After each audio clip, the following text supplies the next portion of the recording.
Hello mga kabadgets! Welcome back to our channel, or if you are new here, hi! Welcome to Live Budget channel. My name is Leia, and in this channel I do cost stuffing, budgeting, and everything in between. So if you like this kind of content, go hit the subscribe button and the notification bell beside to be updated in my future uploads. So for today guys, we are going to stuff my Gcash binder, and I'm gonna show you the Happy Meal that I've received from Printing Buddy. Pero later na to, unahin na muna natin yung cash stuffing. Okay, nilagay ko lang talaga sila dyan para sa thumbnail ko.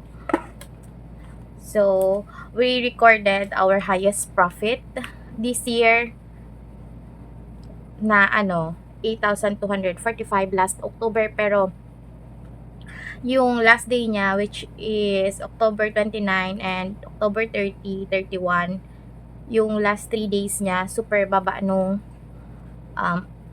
income kasi nag-exceed yung dalawang account ko. So, halos walang pumapasok na pera or walang transaction kasi nga, nag-limit na yung dalawang account.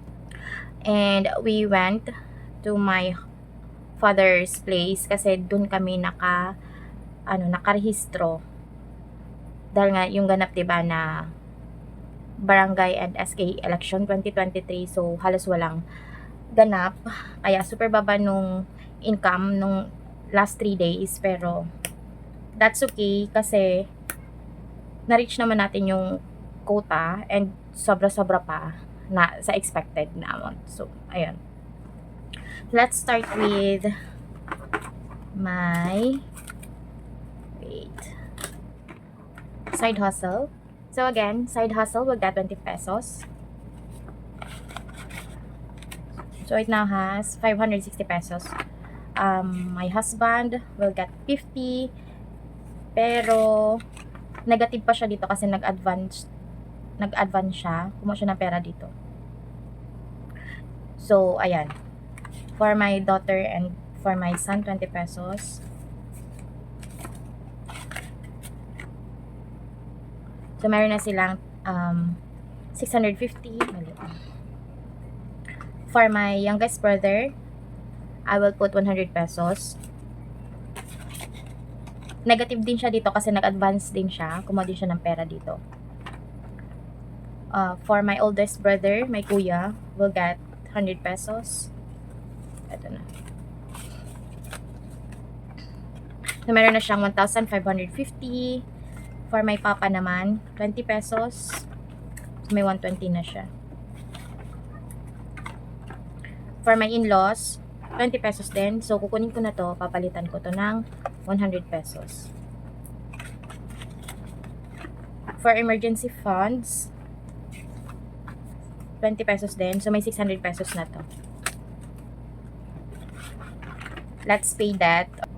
This is for my weekly payment. 350. So, 1, 2, 3. 1, 2, 350. So, meron na tong 988 pesos. For extra, I will put 400 this week. I'm planning to 1, 2, 3, 4. So, I will be increasing the money na ilalagay ko dito weekly kasi we really need to have a buffer money kasi lagi kaming kinukulang. So ayun, tapos na tayo dito. And there. Moving on to our Happy Meal. Inalis ko na sila sa plastic para makita nyo na. So, I received this planner from Printing Buddy. I will just put the link of her shop sa description box. So if you're interested to have a copy to buy from her, Gora guys. So kung naaalala nyo, itong budget planner ko was also from her. So this is my 2023 budget planner. May mga stickers lang ako nilagay and super super useful siya sa akin. Ito na yung November ko, nasa last month na ako. So, gamit na gamit siya kaya sobrang dumi na.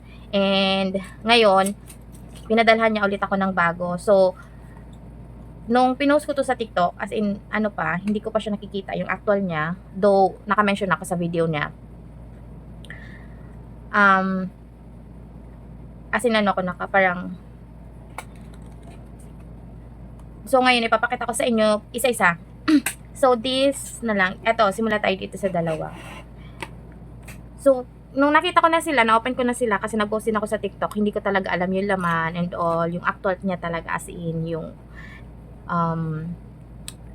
basta. So, eto yung dalawang sample niya sa akin na magkapareha. May ino-offer kasi siya sa store niya na soft and hard copy. So, I will assume na ito yung soft copy niya. Parang same yung quality nito, same dun sa last year. Yung sa 2023 niya na planner. Or budget planner. So, kung nakikita nyo, ito yung quality niya. Ayan. Masyado siyang malambot. At ito naman yung hard copy. So, ayan siya. Pag tinignan nyo siya, ayan yung difference niya. And, yung ano din nito, may texture din siya. Para may something yung cover niya. So, ayun.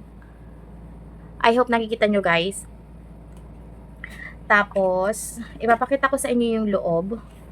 So, ito yung first page, my profile, about me, financial goals, password tracker, yearly financial goals, yearly overview, yearly savings overview, investment tracker, bank accounts tracker, debt tracker, yearly tracker, quarterly update. Pareho pala meron itong dalawa. So, monthly planner. Ito yung budget, monthly budget. Ito yung layout. And ito yung expense tracker. Another expense tracker, monthly overview analysis. And ayan, paulit-ulit na to hanggang 12. Or hanggang December na naman siya. And also, napansin ko, wala siyang date. So, pwede mo siyang magamit hanggang 2025 kung hindi ka pa mag-start ngayong taon. Undated siya. So, ikaw talaga yung maglalagay. Mag-fill up ng mga information. At ito ulit yung 24 na savings challenges niya na free. So, ayan siya, guys. Piso savings. Ayan na. Yung mga free niya na. Ayan. Yung mga tracker, ayan na siya. And, siya done. So, eto na yun, guys. Same lang to dito, pero ang pinagkaiba lang nila is yung cover kasi medyo, medyo siya, sturdy. Eto hindi. Pero same lang sila ng, sa loob niya. Ayan. Ito naman yung monthly. And ito yung bi-weekly. So, may choices kayo, guys. Kung alin yung bet nyo dito sa dalawa. Ito kasi yung soft copy to. Ang kukunin ko is ito na monthly budgeting kasi alam niyo naman na monthly ako nagbe-breakdown ng budget namin. So, mag-stay ito sa akin. At ito yung ipapamigay ko. So, stay tuned, guys, kasi nire-ready ko yung pag-giveaway. Once na maka-reach tayo ng 1,500 na subscribers, magpapag-giveaway ulit tayo. Ang dami, iniipon ko na yung mga prices ko para isahan na yung bigayan. Baka hopefully, bago matapos ng taon or first quarter ng 2024. So, ito naman yung pink. Halos magkapareho lang sila. Ang pinagkaiba lang is ito nga is bi-weekly at yung isa naman monthly. So, ito yung first page niya. Halos parehas lang dun sa isa. Akala ko nga, sabi ko nga, may quarterly update yung, walang quarterly update yung isa, meron din pala. Tapos ito na yung monthly planner, meron dito monthly priorities. Dito sila nagkakaiba. Ito yung bi-weekly, so dalawa yung copy na bi-weekly. So, quincenas, katapusan, bi-weekly overview, and ayun, next month na. And ayan na siya. Paulit-ulit na yun hanggang December. Tapos, dito naman sa huling part is yung mga saving challenges tracker din. So, 20, 50 to 100. So, ayan. Ano na siya, guys? All-in-one na siya. So, if you're into savings and budgeting and saving challenges, bagay na bagay ito sa inyo. And, mas nag-improve yung yung kahit yung pages niya, parang medyo makapal to kaysa dun sa dati niya. So, ayan. Again, kung interested kayo, guys, ilalagay ko yung link ng store niya sa description box. And ito naman, hindi to budget planner, pero planner to, or this is coffee planner.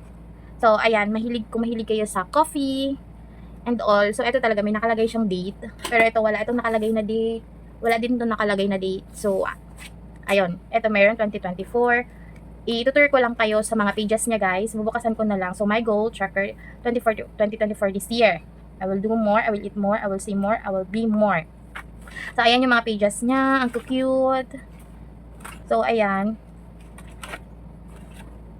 Meron pang ibang mga planner dun sa store niya. Kaya, visit nyo na lang, guys. So, ayan yung mga dates niya.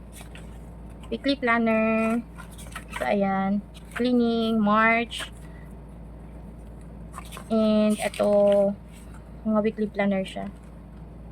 Ayan, basta ang cute nung nung niya, nung layout. Super, yung color na gustong gusto ko. Alam mo, gustong gusto dito ni Loy. Kasi, maano din yun eh. Ito yung mga color niya bed niya. Yung parang neutral lang.